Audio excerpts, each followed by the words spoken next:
The pot crashed against the floor with a dry thud that echoed in my ears like thunder. Black soil scattered all over the white tile of Sarah's kitchen, and among the broken ceramic shards, something small and rectangular gleamed in the sunlight. A USB drive. There, hidden in the soil of the pot, my daughter had warned me 1,000 times not to touch, not to move, that it was very delicate. My hands trembled when I picked it up. Why would Sarah hide a USB drive in the soil of a plant? My heart began to pound. Sarah had traveled for work as usual, leaving me in charge of her house for a week. "Mom, water the plants, but don't move anything, especially the big pot in the kitchen," she had told me, using that cold voice she saved for me lately. I just wanted her plants to get more sun. That's all. I never thought a simple accident would change everything I thought I knew about the daughter I birthed, the daughter I raised, the daughter I loved more than my own life. I stood there, the USB drive in my hand, staring at the mess of dirt and ceramic at my feet. 70 years of life have taught me that when someone hides something that carefully,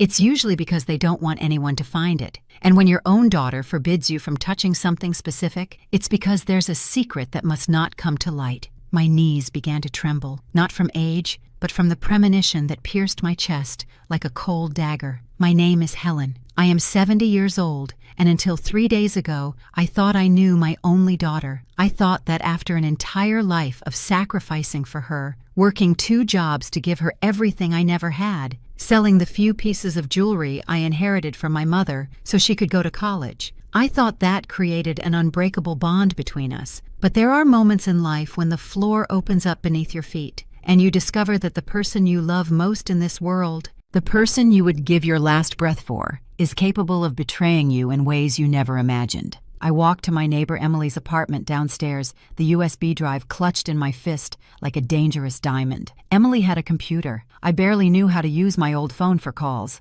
but I knew I needed to see what was inside this little thing my daughter had hidden with such secrecy. I knocked on her door with trembling knuckles. "Emily, can you help me with something? I need to see what's on this," I said, showing her the USB drive. She looked at me strangely but let me in. Her computer was on at the dining room table. Emily plugged in the drive and the screen filled with files, photos, documents, folders with names I didn't understand. "What are you looking for, Helen?" she asked. "I don't know," I murmured, "but I know it's important." We started opening the files one by one. First, photos of my house appeared, the house where I've lived for 30 years, where I raised Sarah, where I planned to die in peace. But these weren't normal photos. They were like the ones real estate agents take. Professional photos of every room, the garden, the facade. My blood ran cold. Why would Sarah have photos like this of my house? Then Emily opened a folder labeled Legal Documents. My world stopped. There they were, the papers for my house. But something was terribly wrong. The name on the documents wasn't mine. It was Sarah's.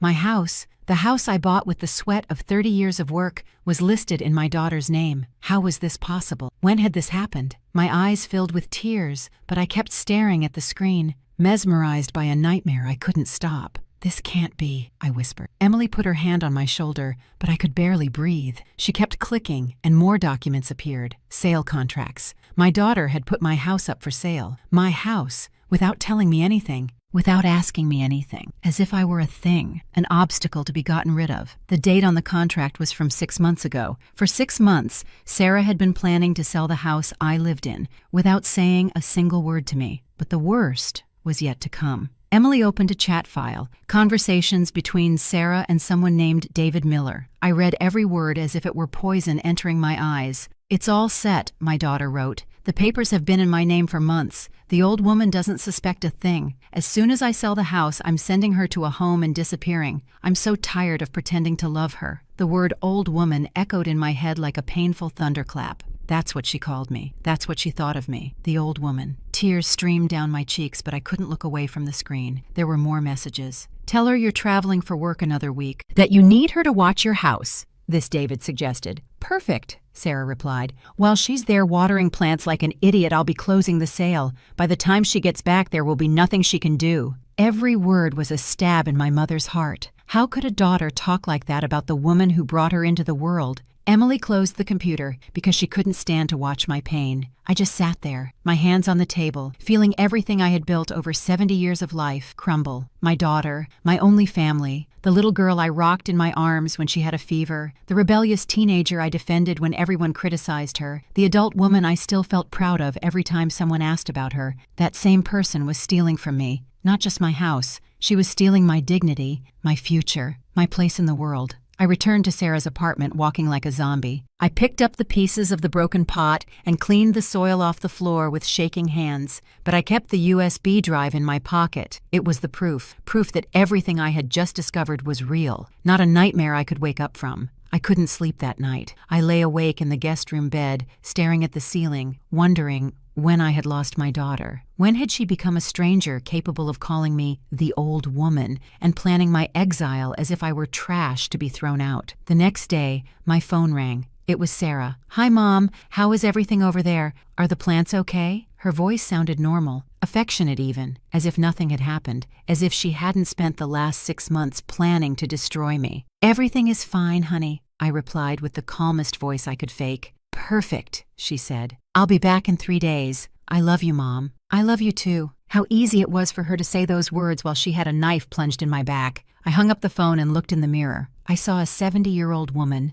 wrinkled, tired, with gray hair and hands marked by decades of hard work. But for the first time in a long time, I also saw something else in my eyes. I saw rage. I saw determination. I saw a woman who was not going to let herself be trampled without a fight. Sarah thought she was smarter than her old idiotic mother. She thought she could rob me and abandon me without consequences. She was wrong. 35 years ago, when Sarah was barely 2, I worked 18 hours straight cleaning offices to pay for the doctor when she had bronchitis. I remember her little hot hands clinging to my shirt as I carried her on the bus to the hospital at 3 in the morning. "Mommy," she'd say in her hoarse little voice, "don't leave me." I never left her. Never. That night, I promised that my daughter would never suffer the hardships I did as a child, that she would have everything I couldn't have, that she would be happy. During the first years of her life, Sarah was my shadow. She followed me all over the house, helped me fold laundry by climbing on the bed and making uneven little piles that I had to fix later. When she turned 5, she asked me to teach her how to make tortillas. We spent the whole afternoon in the kitchen, her hands covered in flour, me guiding her with infinite patience. "When I grow up, I'm going to cook for you, Mommy," she promised. "I'll take care of you always." Her little eyes shone with that sincerity only children have when they speak the purest truth. The school years were the hardest of my life. I worked days cleaning houses and nights sewing dresses for a seamstress downtown. I'd come home with my fingers bleeding from all the needle pricks. But it was worth it when I saw Sarah doing her homework at the kitchen table, concentrated, trying her best. She always got good grades. Her teachers told me she was very smart, that she had a future. I swelled with pride. My daughter was going to be someone important. My sacrifice would be worth it. When Sarah turned 15, she wanted a big party. All her friends were having sweet 16s with expensive dresses, elegant halls, professional photographers. I knew we didn't have the money for that. But I couldn't disappoint her. I sold the gold earrings my mother had left me as an inheritance, the only valuable things I had in the world. With that money, I rented a small hall, bought her a pink dress that made her look like a princess, and hired a local band. The night of her party, when I saw her dancing with her friends, radiant with happiness, I knew it had been worth it. "Thank you, Mommy," she said, hugging me. "You're the best mom in the world." The college years were even more sacrificial. Sarah studied business administration at an expensive private university. I had to take out loans, work extra weekends, give up any personal luxury. While other women my age were buying new clothes or going out with friends, I counted every dollar to make sure Sarah had books, supplies, money for her expenses. We lived on beans and rice most days, but she never knew. I always told her I had already eaten when I came home late from work. During those college years, I started to notice the first changes in her. She didn't tell me as much about her day anymore. She didn't sit with me at night to watch TV like she used to. When she got home, she would lock herself in her room with her computer. "I'm studying, Mom," she'd say when I knocked on her door to offer her something to eat. I thought it was normal, that she was growing up, becoming independent. I convinced myself it was natural for a 20-year-old girl to want her space. I didn't know she was already starting to see me as an obstacle in her life. When she graduated, I got an extra part-time job just to pay for her graduation party. We invited all our relatives, our neighbors, her classmates. I was so proud I couldn't hold back the tears when I saw her receive her diploma. "We did it, honey," I whispered in her ear when she hugged me. "We did it." But she pulled away quickly, as if she was embarrassed to be seen getting emotional with her old mother. I should have paid attention to that sign, but I was too blind with maternal love to see what was already happening. Her first job was at a big company downtown. She started earning good money, better than I had ever earned in my entire life. At first, she helped me with some of the household expenses, but little by little she stopped. "Mom, I need to save for my future," she'd say. "You understand, right?" I understood. Of course I understood. I wanted her to have financial stability, to never go through the hardships I had. I kept working my double shifts to maintain the house where we both lived. I kept being the same sacrificial mother I had always been. On weekends, Sarah started going out more with her new coworkers. She'd come home late, sometimes not until the next day. "They're work commitments, Mom," she explained. "Networking, important connections for my career." I didn't really understand those English words, but I trusted her. She had always been a responsible, smart daughter. If she said it was important for her job, it must be true. It never occurred to me that she could be lying to me. It never occurred to me that she might be ashamed of me in front of her new successful friends. One day she came home with the news that she'd found an apartment for herself. "It's time for me to be independent, Mom," she said. "I'm an adult now. I need my own space." My heart broke into pieces, but I tried to smile. It was normal, I told myself. Children grow up and leave. It's the natural cycle of life. I helped her pack her things. I cooked her favorite meals for her to take. I gave her extra money for moving expenses. "I'll visit you often," she promised, "and you can come to my apartment whenever you want. You'll always be welcome." At first, she did visit. Every Sunday she'd come for lunch, tell me about her job, ask about my health, but the visits became less frequent. Every 15 days, then once a month, then only on special occasions. When I called her, she was always busy. "I'll call you back, Mom," she'd say. "I'm in an important meeting." But later never came. I would wait by the phone, but it wouldn't ring. I started to feel invisible in my own daughter's life. The last 2 years were the worst. Sarah barely visited, barely called. When we did see each other, she seemed impatient, as if being with me was a heavy obligation she had to fulfill. She no longer asked how I was. She wasn't interested in my life. The entire conversation revolved around her job, her plans, her future. I was just a silent spectator in her bright, successful life. The little girl who once promised to always take care of me had become a woman who seemed to count the minutes until she could get away from me. But I still loved her. I kept making excuses for her coldness, her distance, her indifference. "She's busy building her career," I told myself. "When she settles down a bit, she'll be affectionate again, just like before." I clung to the few moments of tenderness she gave me. Like crumbs of bread a mother starved for love gratefully gathers. I didn't want to see what was really happening. I didn't want to accept that my daughter had become a stranger who tolerated me out of obligation. The last time we had spoken before this work trip, 2 weeks ago, I had mentioned to her that my knees were hurting badly, that the doctor said I needed a surgery I couldn't afford. I hoped she would offer to help, like I had always helped her. But she just said, "Oh, Mom, doctors always exaggerate. I'm sure it's not as bad as they say. Just take some pills and you'll see it'll pass." She hung up the phone without asking anything else, without offering to go to the doctor with me, without showing the slightest concern for my health. Now, sitting in her apartment, with the USB drive in my pocket and the truth scattered across my heart like broken glass, I understand. It wasn't a gradual process. It wasn't that she slowly stopped loving me. The reality is much crueler. Sarah never really loved me. She just needed me. And now that she doesn't need me anymore, now that she has everything she wanted, she's getting rid of me like someone throwing out an old rag that's no longer useful. All the love I thought I saw in her eyes all these years was just convenience in disguise. That same night, as I reviewed the USB drive files over and over on Emily's computer, I found something that froze my blood. A folder named Complete Plan. Inside was a text document with dates, strategies, detailed steps. My daughter had planned my destruction as if it were a work project. With the same coldness she used to organize her office presentations, she had designed a way to steal everything from me and make me disappear from her life forever. The document began like this: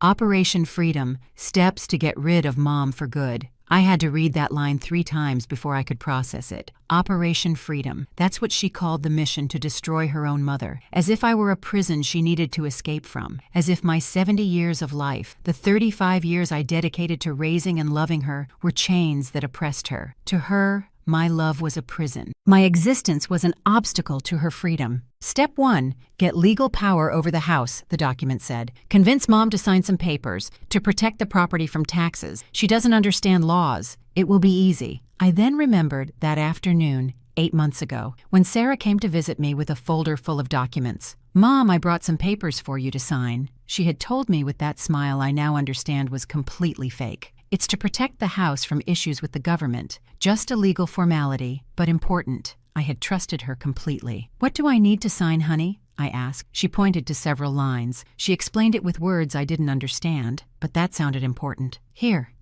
and here, Mom. This is so you'll never have problems with the house, so it's legally protected. I signed everything without reading, without asking, without doubting. How could I doubt my own daughter? How could I suspect that those papers were transferring the deed of my house to her name, that with my own signature? I was giving her everything I had worked for 30 years. Step 2. Wait 6 months for the papers to be fully processed. The document continued. Find a discreet buyer who will pay in cash to avoid complications. David knows investors who buy old houses to demolish and build condos. Old house. That's how she described the home where she grew up, where she took her first steps, where she celebrated every childhood birthday. To her, it wasn't a home full of memories. It was just an old house that was worth money. Step 3. Invent a long work trip to keep Mom distracted while the sale is finalized. I kept reading. Ask her to watch my apartment so she's not at her house when the buyers come for inspections. There I was, watering her plants like an idiot, while strangers walked through my house evaluating how much they would pay for it, while I was watering her flowers with maternal love. My own daughter was selling the roof I slept under every night. Step 4. Once the house is sold,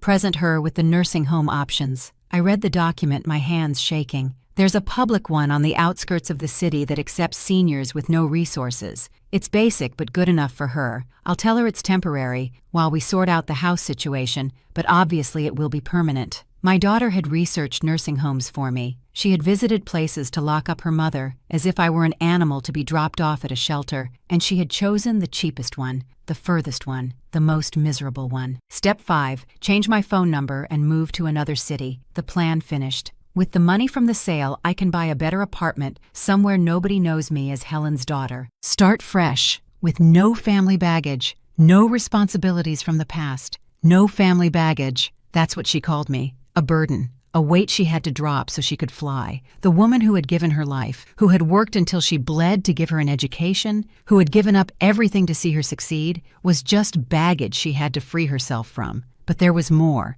I found a folder with conversations between Sarah and her friends, where she talked about me as if I were an embarrassment. I can't introduce you guys to my mom, she wrote in a group chat. She lives in an old house. She talks like a peasant. She doesn't understand anything about the modern world. I'm embarrassed for you to see her. Embarrassed. My own daughter was embarrassed of me, of the woman who had raised her with pride, who had bragged about her to all the neighbors, who had worked 18-hour days so she could go to a private college. You guys don't understand how exhausting it is to have a mother who is so primitive, she continued writing. She always asks me obvious questions. She doesn't know how to use technology. She dresses like a lady from the countryside. When people ask about my family, I just say my parents are dead. It's easier than explaining I have a mother who looks like she's from the 1950s. Every word was a stab. My daughter preferred to say I was dead rather than admit I was her mother. In another conversation with a friend named Sophie, Sarah wrote, "My mom thinks I owe her something because she raised me and paid for my education. She doesn't get that it was her obligation as a mother. Nobody asked her to have a daughter if she couldn't support her without sacrificing so much.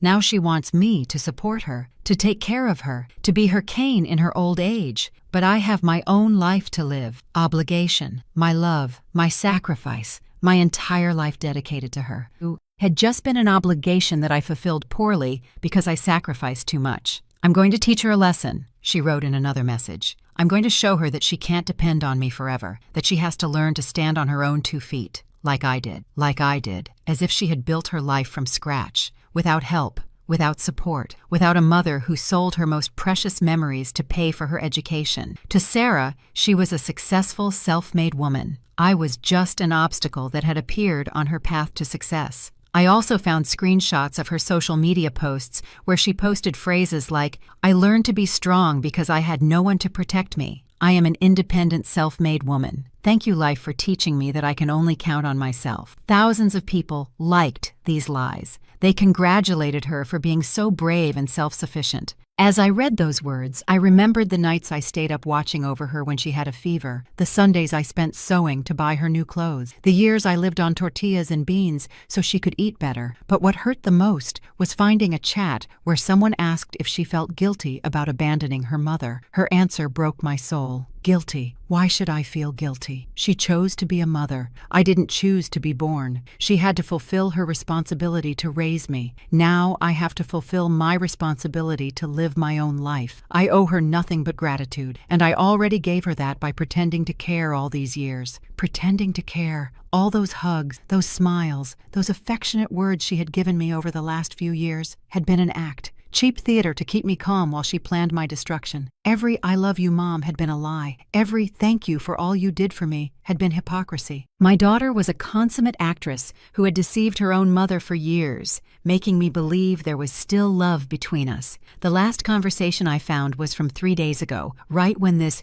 work trip began. "It's all set," she wrote to David. "The buyers are inspecting the house tomorrow while my mom is at my apartment. If all goes well, we sign on Friday, and by Monday, I'll have the money in my account. By next weekend, the old woman will be in the home, and I'll be free forever." Free forever. Those words echoed in my head like funeral bells. My own daughter was celebrating my exile as if it were her college graduation. I closed the computer and sat there in Emily's living room, feeling every certainty of my life crumble like sandcastles. I hadn't just lost my house. I hadn't just lost my savings. I had lost something much more valuable. I had lost the illusion that I had a daughter who loved me. For 70 years, I had believed in maternal love as the most powerful force in the universe. Now I discovered that this love could be one-sided, that it could be despised, that it could be used as a weapon to destroy the person who gave it most. But as I walked back to Sarah's apartment, with the USB drive hidden in my pocket like a black diamond full of poison, something began to change inside me. The sadness was transforming into something stronger, something more dangerous,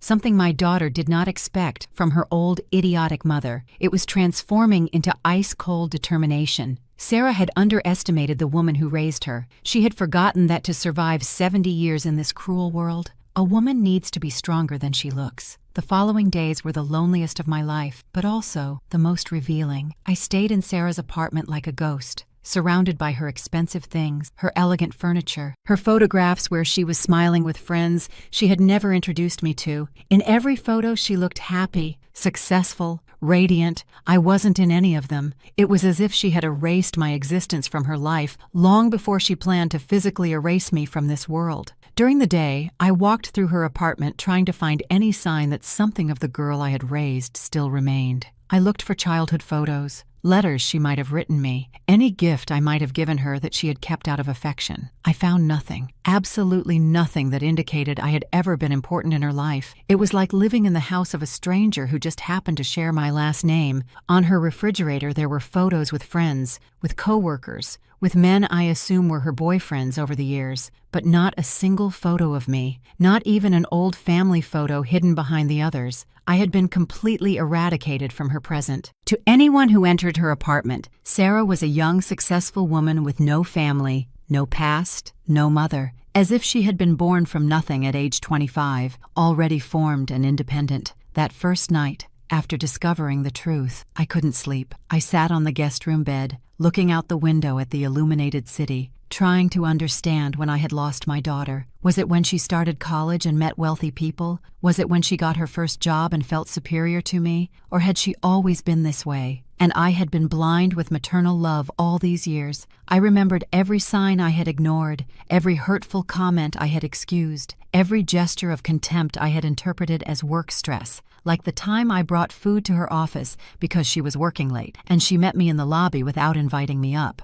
"Thanks, Mom, but I'm very busy," she said, taking the bag of food without even opening it to see what I had brought. "I'll call you later." She never called. When I asked her days later if she liked the food, she said she didn't remember eating anything special that week, or that one Christmas when I invited some neighbors over for dinner, and she arrived late, looking annoyed, greeted everyone stiffly, and left early making up a work excuse. I just don't fit in with those people, Mom, she explained later. We have nothing in common. Those people were the people who had stood by me for years, who had comforted me when she didn't show up, who had been more of a family to me than my own daughter. But to her, they were inferior people, not worth her time. During the second day in her apartment, I began to search systematically, not to snoop, but to understand who I was really dealing with. In her drawers, I found receipts for purchases that cost more than my salary for 3 months. Shoes, purses, clothes from brands whose names I couldn't even pronounce. While I was living paycheck to pay the utility bills, she was spending fortunes on luxuries she used once and forgot. I also found bank statements she had left tossed in a drawer.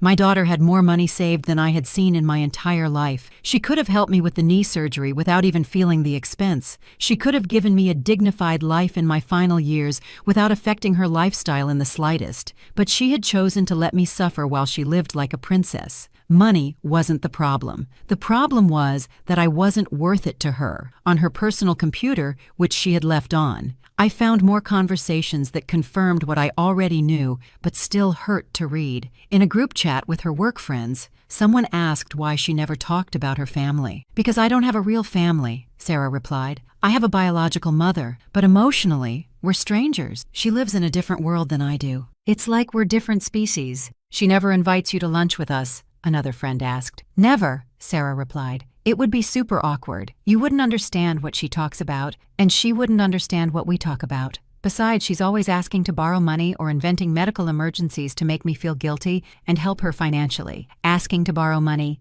inventing medical emergencies. That's how she described my few and desperate requests for help when I truly couldn't afford something important." In another chat, she told someone named Richard, "My mother is one of those women who thinks that just because she gave birth to you, you have to support her for the rest of her life. She doesn't understand that I have my own responsibilities, my own expenses, my own future to secure. She constantly plays the victim and makes me feel guilty for being successful. She's toxic. But it's hard to cut her off completely because society judges you if you abandon your mother." Toxic. Playing the victim, making her feel guilty for being successful. Every word was a lie constructed to justify her cruelty. But what hurt me the most was finding a chat where someone asked if she felt lonely without close family. "On the contrary," she wrote, "I feel free. Not having strong family ties allows me to make decisions based on what's best for me, not on feelings of guilt or inherited responsibilities. My mother always told me that family is the most important thing,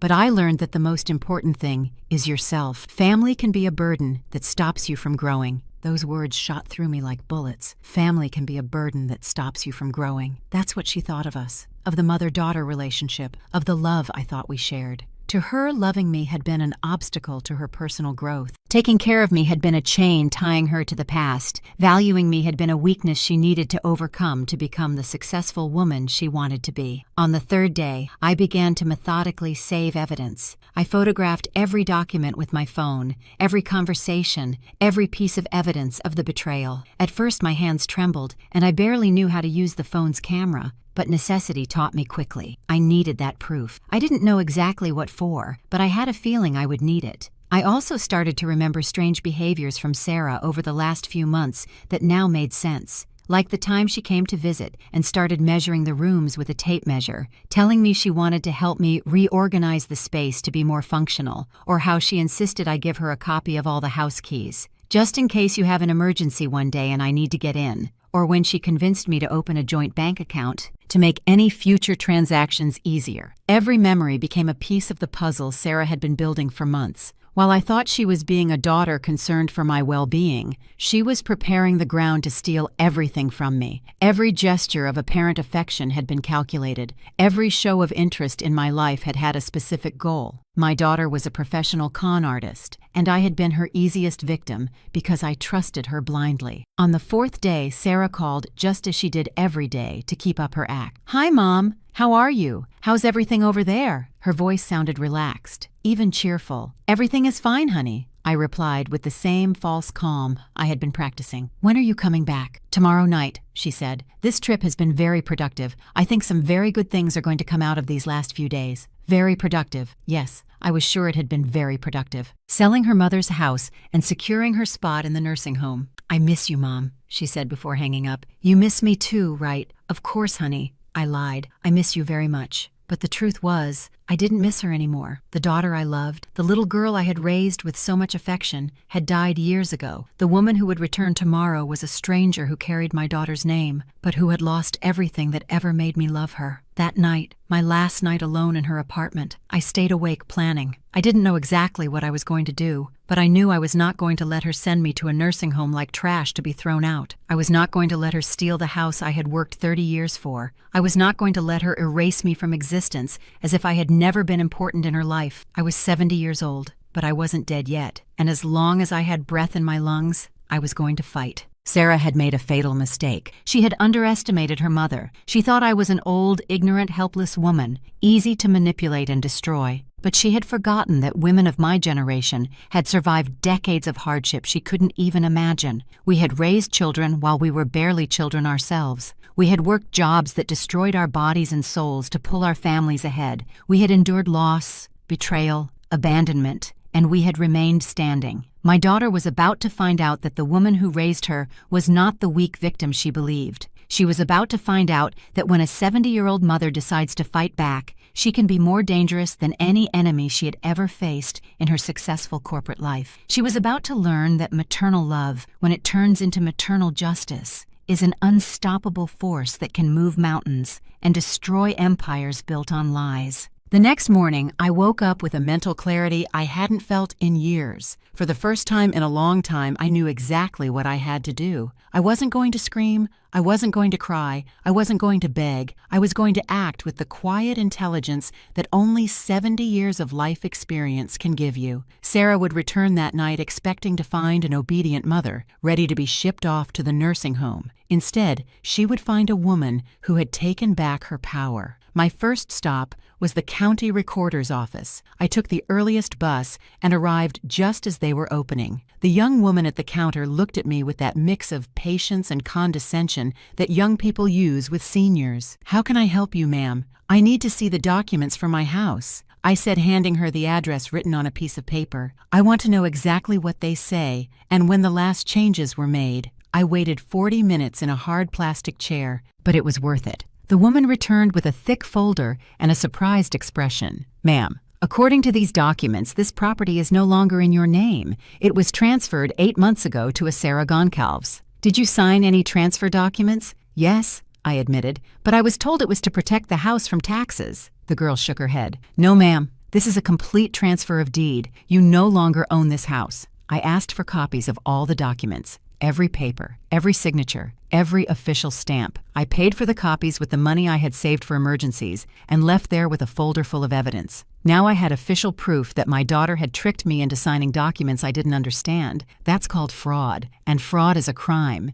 even when it's committed by a daughter against her mother. My second stop was a lawyer's office. I had searched online using Emily's phone for lawyers who handled family fraud cases. I found one who offered a free consultation for seniors. His name was David Perez, and, ironically, he had the same first name as my daughter's real estate accomplice. But this David was going to be on my side. Mr. Perez was a man in his 50s with a kind face and respectful manners. When I explained my situation and showed him the evidence I had gathered, his expression turned serious. "Mrs. Helen, this is a clear case of document fraud, aggravated by the family relationship. Your daughter deceived you, falsifying information about what you were signing. This is a criminal offense, not just a civil one. What can I do?" I asked. "We can get your house back," he explained. "We have enough evidence to prove the transfer was made through deceit. But I need you to bring me more proof of your daughter's intentions. Do you have anything that proves she planned to sell the house without your consent?" I smiled for the first time in days. "I have much more than that, sir."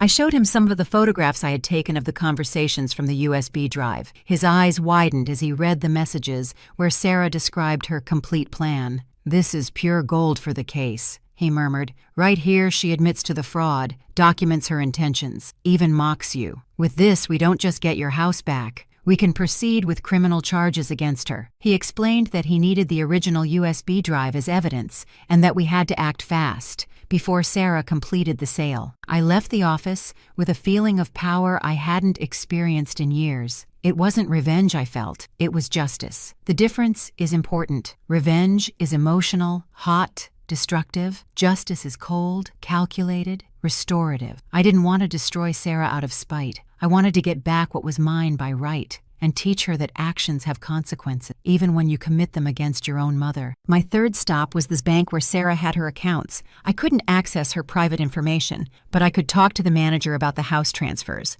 I explained that I was a victim of family fraud, and that I needed to know if they had processed any payments related to the sale of my property. The manager was very kind and explained that they could freeze any account if a court order for fraud was presented. If your daughter receives money from the sale of a fraudulently obtained property, he explained that money can be seized and returned to the victim of the fraud, meaning to you. He gave me the necessary forms for the lawyer to begin the process of a preventive account freeze. One more step in my silent plan to take back what was mine. I returned to Sarah's apartment at 4 p.m, loaded with copies, forms, phone numbers of officials, and a clear legal strategy. I sat on her expensive sofa, surrounded by her elegant things bought with money that could have been used to help her mother, and I waited. For the first time in days, I felt in control of the situation. At 7 p.m, her key turned in the lock. "Hi, Mom!" she yelled from the entryway, with that fake voice I now recognized perfectly. "I'm back. How did you behave while I was gone?" She walked into the living room loaded with suitcases, smiling at me with that consummate actress's smile. "I behaved very well, honey," I replied calmly. "I learned a lot of new things these past few days." "Oh yeah? Like what?" she asked, dropping her bags and coming over to give me a kiss on the cheek, the same hypocritical kiss as always. "I learned how to use computers," I said, looking her directly in the eyes. "I learned about legal documents. I learned about USB drives. Very interesting things for a woman my age, don't you think?" Something changed in her expression. A shadow of worry crossed her eyes for a split second, but she quickly smiled again. "That's great, Mom. It's never too late to learn new things." She headed toward the kitchen, but I could see the tension in her shoulders. She knew something had changed, but she didn't know yet how much I had discovered. "Sarah," I called out with a serene voice, "we need to talk." "We need to talk," I repeated when she stopped at the kitchen entrance. Sarah turned to me with that smile I knew so well, that perfect mask she had perfected over the years to deceive me. "Of course, Mom. What do you want to talk about? Are the plants okay? I hope you didn't have any trouble watering them." Her voice sounded relaxed, but I could see her hands moving nervously, how she avoided looking me directly in the eyes. "The plants are perfect," I said slowly, getting up from the sofa. "But I had a little accident with one of the pots." I saw her turn slightly pale, though she tried to hide it. "An accident? Which pot, Mom?" "The big one in the kitchen," I replied, watching every micro-expression on her face. "The one you told me not to touch because it was so delicate. It slipped when I was moving it to get more sun." Sarah swallowed almost imperceptibly. "Did it break?" "Don't worry, Mom. Pots can be replaced. It's not important." But her eyes said otherwise. Her eyes were calculating, evaluating, trying to determine what I might have discovered in that scattered soil. "You're right," I said with a calm that surprised even me. "Pots can be replaced, but some things can't be replaced so easily, like trust, for example." "I don't know what you're talking about, Mom," she murmured, but her voice didn't sound so confident anymore. She walked into the kitchen and I followed her. I could see she was scanning the area, looking for any sign of the broken pot, any evidence of what had really happened. I had cleaned so well that not a trace of soil was left on the floor, but I had also cleaned so well that there was no trace of the USB drive that had been hidden there for months. "It was very interesting what I found in the soil, Sarah," I said while she pretended to check the other plants. "I never knew plants could keep such big secrets." She turned to me, her eyes no longer able to hide the worry. "What did you find, Mom?" Her voice was barely a whisper. "Soil," I replied. "Just soil. What else would be in a pot?" For a moment, I thought she was going to confess everything. I saw her struggling internally, weighing whether to maintain the lie or change her strategy. But Sarah was too calculating to break down so easily. "You're right, Mom. Just soil." "You scared me for a moment. I thought you'd found a weird bug or something." She smiled again, but this time the smile didn't reach her eyes. While she feigned normality, I watched every detail of her behavior. The way her hands trembled slightly when she thought I wasn't looking. How she compulsively checked her phone every few minutes, probably waiting for news about the sale of my house. How she bit her lower lip when she thought I didn't see her. A nervous tic she'd had since she was a child, right when she knew she'd done something wrong. "You know what, Mom?" she said suddenly with exaggerated cheerfulness. "I think it's time we talk about your future, about some important decisions we need to make together." Here it was, the moment she had been rehearsing for months, the conversation where she was going to explain why I had to temporarily go to a nursing home while we sorted out some legal issues with the house. "That sounds perfect, honey," I replied, sitting down at the kitchen table. "I also have some important things to tell you, things I learned these past few days. Things about documents, about property transfers, about plans that sometimes turn out differently than one imagines." I saw her tense up like a cornered animal, deciding whether to attack or flee. "Mom, I've noticed you seem very confused lately," she said, adopting a condescending tone she had likely practiced in the mirror. "I think your age is affecting you more than we want to admit. Sometimes you say things that don't make much sense." There it was, the strategy, to make me seem like a senile old woman whose words had no credibility. How convenient it would be for her if everyone believed her mother had lost her mind. "Maybe so,"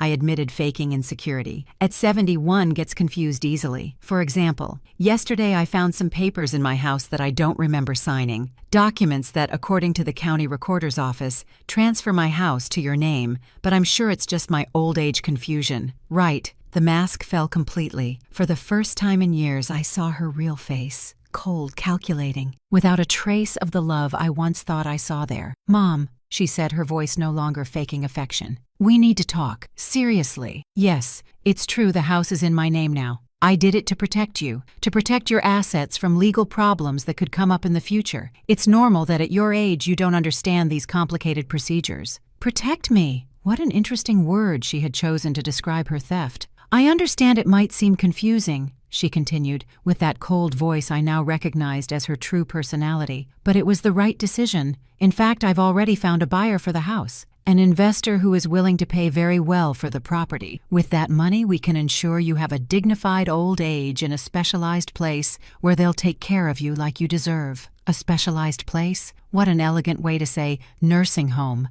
"And where will you live, honey?" I asked, maintaining my tone of senile confusion. "I'm moving to another city for work. It's an incredible opportunity I can't pass up. But don't worry, I'll visit whenever I can." Whenever I can. Translation, never. "The place I found for you is very good," she continued, explaining her plan, as if it were an act of daughterly love. "They have nurses 24 hours, activities for people your age, 3 meals a day. You'll be much better cared for than living alone in that old house that needs more repairs every day." Old house. Her words confirmed that I had read the conversations on the USB drive correctly. But what shocked me most was the ease with which she lied, the naturalness with which she turned theft into an act of protection, abandonment into an act of love, betrayal into a responsible decision. My daughter was a consummate sociopath who had perfected the art of emotional manipulation. And I had been her perfect victim for years because I trusted her blindly. "When do I have to go?" I asked, feigning resignation. "Monday," she replied with a smile that tried to be reassuring. "I already spoke with the administration at the facility, and they have a room available for you. This weekend we can pack your most important things. You don't need to bring much. They provide all the basics there this weekend." In 3 days, my daughter planned to erase me from her life forever. "Okay," I said, getting up from the table. "If you think it's best for me, I trust your decision. You've always been smarter than me about these things." I saw her relax immediately. She had managed to convince the ignorant old woman to accept her fate without a fight. Everything was going according to her perfect plan. That night, while Sarah silently celebrated her apparent victory, I lay awake in the guest room, reviewing every detail of my own strategy. Tomorrow was Saturday. She expected to spend the weekend packing my belongings and preparing my deportation to the nursing home. Instead, she would wake up to a surprise she had never considered in her calculations. A mother who had decided to fight back. Saturday morning dawned with a gray, overcast sky, as if even the weather knew that today everything was going to change forever. Sarah woke up late, relaxed, with that smile of satisfaction of someone who thinks they have it all figured out. She made me breakfast as if it were a gesture of kindness, when in reality, it was the farewell breakfast for someone condemned to death. "Good morning, Mom. Did you sleep well? Today we're going to start organizing your things for the move on Monday." "Good morning, honey," I replied, with the same calm I had been practicing. "Before we pack, I'd like to run some errands. I have to go to the bank to close my account and sort out some pending paperwork. Could you come with me? I don't really understand these modern procedures." I saw her hesitate for a moment. She probably thought it was a waste of time to accompany an old woman on irrelevant errands, but she needed to maintain her act of the loving daughter until the very end. "Of course, Mom. We can go whenever you want." An hour later, we were walking downtown. Sarah was glued to her phone, probably coordinating the final details of my house sale, while I walked in silence looking at the streets I had walked for 70 years, streets I thought I would never see again after Monday. Our first stop was the bank, but not to close my account as I had told Sarah. It was to meet Mr. David Perez, who was waiting for me in the manager's office with all the documents ready. "Mrs. Helen," he greeted me when we walked in. "It's good you're here. We have everything prepared." Sarah looked at me confused. "Who is this man, Mom?" "He's my lawyer," I replied with a calm that froze her. "Mr. Perez is helping me with some legal matters related to my house." I watched her face change from confusion to alarm in a matter of seconds. "Your lawyer? What do you need a lawyer for, Mom?" Her voice no longer sounded condescending. It sounded nervous. "To get my house back," I said, looking her directly in the eyes. "To prove that you tricked me into signing documents that transferred my property to your name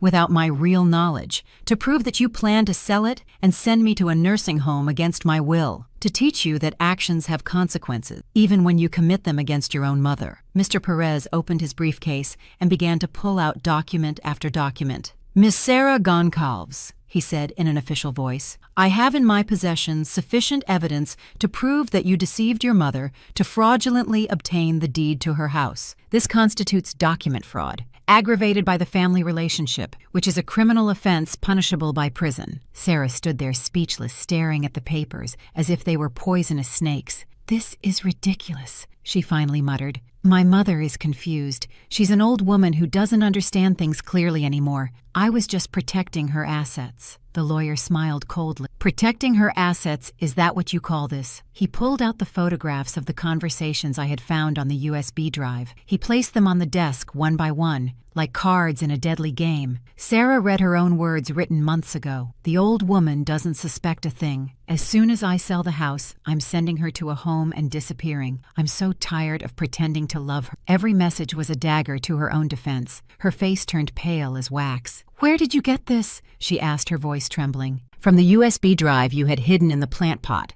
I answered. "The pot you forbade me to touch. The pot that I accidentally dropped while I was watching your apartment, like the idiotic old woman you think I am." I watched her eyes fill with panic as she realized her perfect plan had been destroyed by a simple accident. "Miss Goncalves," the lawyer continued, "these conversations not only prove your fraudulent intent, but also your plan for elder abandonment, which constitutes an additional crime. Furthermore, we have evidence that you had already begun sales negotiations for the stolen property, which significantly worsens your legal situation." The bank manager, who had been listening silently, intervened. "Based on the court orders presented by Mr. Perez, we have proceeded to freeze all of Miss Sarah's accounts until this fraud case is resolved. Any money received from the sale of fraudulently obtained property will be seized and returned to Mrs. Helen." Sarah collapsed into the chair like a house of cards. "You can't do this," she whispered. "I'm her daughter. I just wanted what was best for her." "What was best for her," the lawyer repeated with irony,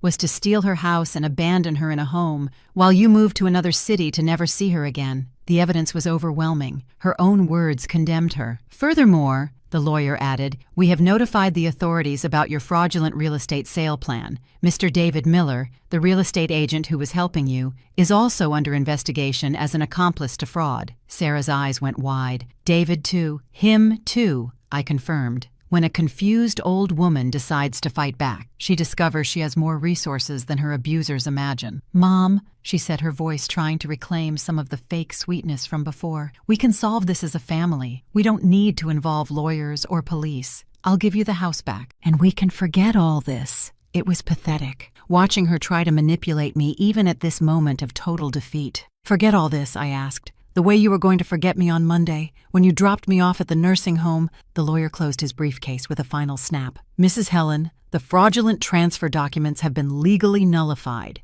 Your house is legally back in your name. Your daughter's bank accounts will remain frozen until the criminal proceedings are resolved. And we have filed for a restraining order, so she cannot come near you or your property." Cold, precise, relentless justice. We left the bank in silence. Sarah walked like a zombie, processing that in a single morning she had lost everything. The money from the sale, her frozen savings, the house she thought she had successfully stolen, and her freedom now threatened by criminal charges. "Why?" she finally asked when we reached the corner. "Why are you doing this to me?" "I'm not doing anything to you," I replied. "I'm just undoing what you did to me." "I am your daughter," she yelled, finally losing her composure. "I am your only family." "No," I replied with a coldness that surprised even me. "My daughter died years ago. You are just a stranger who carries her name and who tried to destroy a helpless old woman. The difference is, that old woman turned out to be smarter than you calculated." I left her standing there on the sidewalk, her perfect world crumbling around her, while I took the bus back to my house. My real house, the house I had recovered,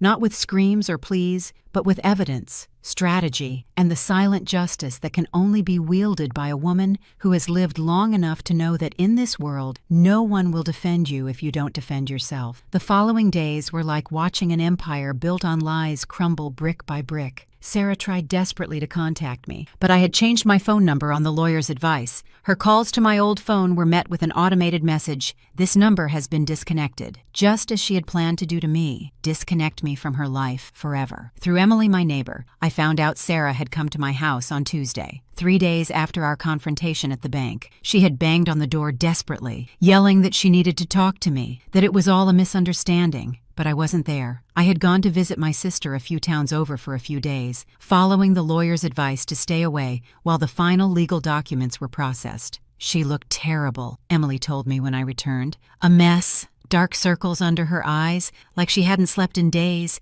She asked if I knew where you were, if I had your new phone number. When I told her I didn't know anything, she started crying right there in the street like a little girl. A very small part of my heart ached imagining her like that, but I immediately remembered the words she had written about me. The old woman. "I'm so tired of pretending to love her. I'm embarrassed for you to see her." On Wednesday, Mr. Perez called me with news. "Mrs. Helen, your daughter tried to withdraw money from an account at another bank, but we located and froze that one too. Furthermore, her accomplice, the real estate agent David Miller, has decided to cooperate with the investigation to reduce his charges. He has confessed to the entire plan and has turned over documents proving he knew the property was obtained fraudulently." "What does that mean?" I asked. "It means the case against your daughter gets stronger every day. Not only do we have her own conversations admitting the fraud, but now we have her accomplice's confession, detailing how they planned to deceive you and steal your assets. Your daughter is in a very complicated legal situation. Slow but relentless justice, like a net closing, gradually leaving no escape." On Thursday morning, while I was drinking coffee in the garden of my recovered home, I saw a familiar car park out front. It was Sarah. She got out of the car, walking slowly, as if every step took superhuman effort. She looked exactly as Emily had described her, haggard, clothes wrinkled, hair uncombed, her face swollen from crying. For the first time in years, my successful, elegant daughter looked like what she really was, a failed con artist facing the consequences of her actions. She knocked on the gate, not the door. The restraining order prohibited her from setting foot on my property. "Mom!" she yelled from the sidewalk. "Please, I need to talk to you. Let me explain. This all got out of control. I never intended for things to go this far." She never intended for things to go this far. As if the problem was that she got caught, not that she had planned to rob and abandon me. I opened the door, but I did not leave my property. "You have 5 minutes," I said. "After that, I will be forced to call the police for violating the restraining order." She moved as close as she could without crossing the line of my garden gate. "Mom, I know I made mistakes, but I can fix everything. We can be a family again. I'll give you the house back. I'll take care of you like you deserve. We can forget this whole misunderstanding." "Misunderstanding," I repeated with a calm that completely disarmed her. "Is that what you call 8 months of planning to steal my house and send me to a nursing home? A misunderstanding is calling me the old woman in your conversations. A misunderstanding is writing that you're tired of pretending to love me." With every word I spoke, I watched her shrink, as if my sentences were physical blows. "I was confused," she murmured. "I was stressed with work, with financial pressures. I wasn't thinking clearly. But you're my mother. I love you. I've always loved you." The same words she had said to me on the phone the week before, when she thought she had everything under control, now sounded desperate, empty, like the pleas of an actress who had forgotten her script. "If you loved me," I said, "you wouldn't have planned to erase me from your life as if I were trash. If you loved me, you wouldn't have described our time together as pretending to care. If you loved me, you wouldn't have researched nursing homes to get rid of me while you moved to another city to never see me again." Every accusation was a dagger piercing her defense of being a misunderstood victim. I can change, she insisted, tears streaming down her cheeks. I can be the daughter you deserve. Give me a chance to show you. You already had 35 years of chances, I replied. 35 years where you chose to see yourself as a victim of my motherly love instead of valuing the sacrifices I made for you. This isn't your first chance, Sarah. This is the final consequence of all the chances you wasted. She stood there, clinging to the bars of the gate like a prisoner begging for mercy. You can't do this. It's me. I'm your only family. If you destroy me, you'll be all alone. I was already all alone, I replied. The difference is that now I know it, and I prefer honest loneliness to the false company of someone who hates me but pretends to love me out of convenience. My accounts are frozen, she yelled, losing all dignity. I have no money to pay a lawyer. I can't pay the rent on my apartment. I'm going to be fired from my job when they find out about the lawsuit. You are ruining my life. No, I corrected her. You are ruining your own life. I am just getting mine back. The difference was crucial. She was the abuser, trying to pass herself off as the victim. What do you want me to do? She asked,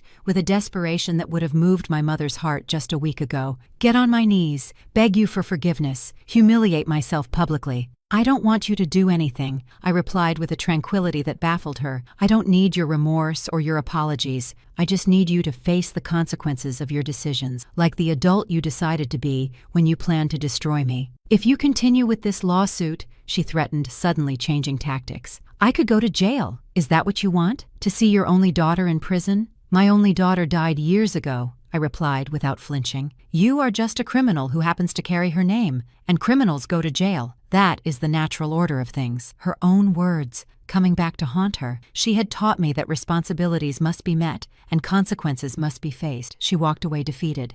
But before getting in her car, she turned one last time. This isn't over, she yelled. I'm going to fight. I'm going to find a way to reverse all this. I'm not giving up. Perfect, I yelled back. Fight all you want, but now you'll be fighting someone who no longer underestimates you. You'll be fighting a woman who discovered she can defend herself. The car sped off, kicking up dust, a symbolic end to a relationship that had died long before this moment. That night, eating dinner alone in my recovered kitchen, I reflected on what had happened. I didn't feel sadness for having lost my daughter. I felt relief for having found myself. For 70 years, I had defined my worth through the love I gave to others. Now, I had learned that my worth didn't depend on others loving me, but on me respecting myself enough not to let them destroy me. 6 months later, my life had found a peace I hadn't experienced in decades. Every morning, I woke up in my own house, in my own bed, surrounded by my own things, without fearing that someone would come and snatch away what was mine. The legal process had ended with Sarah accepting a sentence of 2 years probation and the obligation to pay a hefty fine for family fraud. She wouldn't go to jail, but her criminal record and legal debts would follow her for years. My house had become a true refuge. I renovated the garden,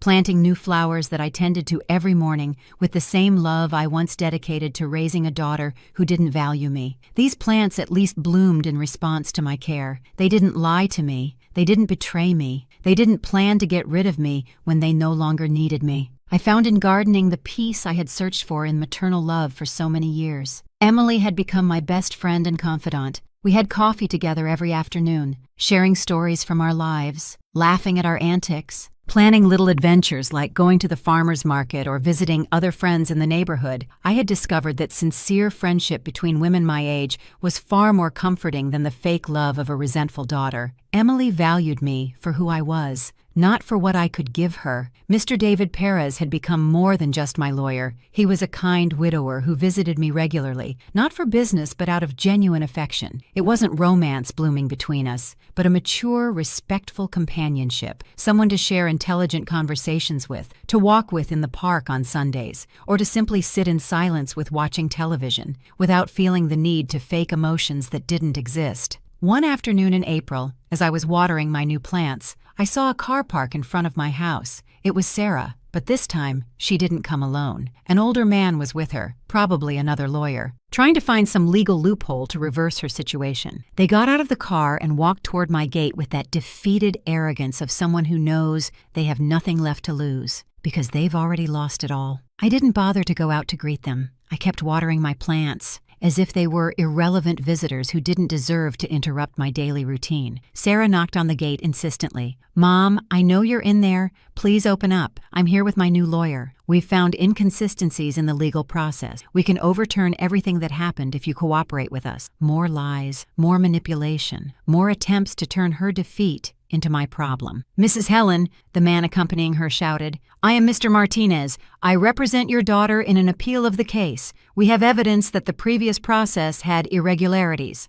If you agree to speak with us, we could reach a beneficial agreement for both parties." Beneficial agreement. As if there was anything to negotiate after his client had tried to systematically destroy me. I finished watering my plants, put away the hose, took off my gardening gloves, and walked to the door. But I did not open it. "I have nothing to talk about with you," I said through the closed door. "The legal process ended months ago. The consequences were applied. There is nothing more to discuss." My voice sounded serene, final, unappealable, the voice of a woman who had taken complete control of her life. "Mom," Sarah pleaded with that helpless little girl voice she had perfected over the years to manipulate me. "Just give me a chance to explain everything. I've reflected a lot these past few months. I understand my mistakes. I want to make it up to you for all the damage I caused." "Make it up to me?" As if a mother's love was a debt that could be paid with late apologies and empty promises. "Do you know what your biggest mistake was, Sarah?" I asked without opening the door. "It wasn't stealing my house. It wasn't planning to abandon me in a nursing home. Your biggest mistake was underestimating the woman who raised you.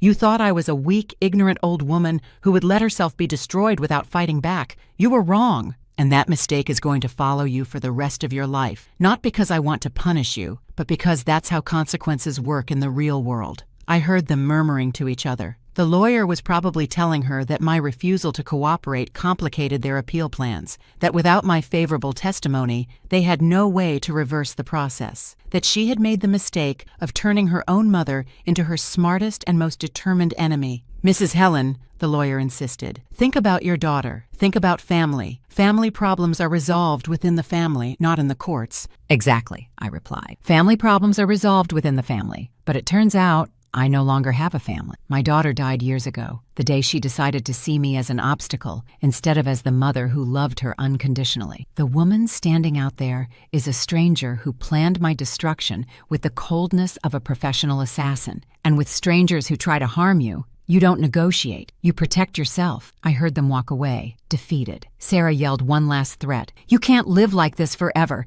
You're going to end up hating yourself for hating me." But she was wrong again. I didn't hate myself. For the first time in decades, I respected myself completely. I didn't hate her either. I had simply learned to live without the illusion that she loved me. And that freedom was more valuable than any false reconciliation. That night, as I prepared my simple dinner and watched the news on TV, I reflected on the journey I had taken since that afternoon when the plant pot broke. I had lost a daughter, but I had gained something much more valuable, my dignity. I had lost the illusion of family love, but I had found the reality of self-respect. I had lost the company of someone who despised me, but I had gained the peace of living without lies. My phone rang. It was Mr. Perez, inviting me to dinner at his sister's house on Sunday. "It's a small family gathering," he explained, "and I'd like you to meet my family, if you feel comfortable, of course." I accepted with a smile. I had found people who valued me for who I was, not for what I could give them. I had built a new chosen family, based on mutual respect and genuine affection.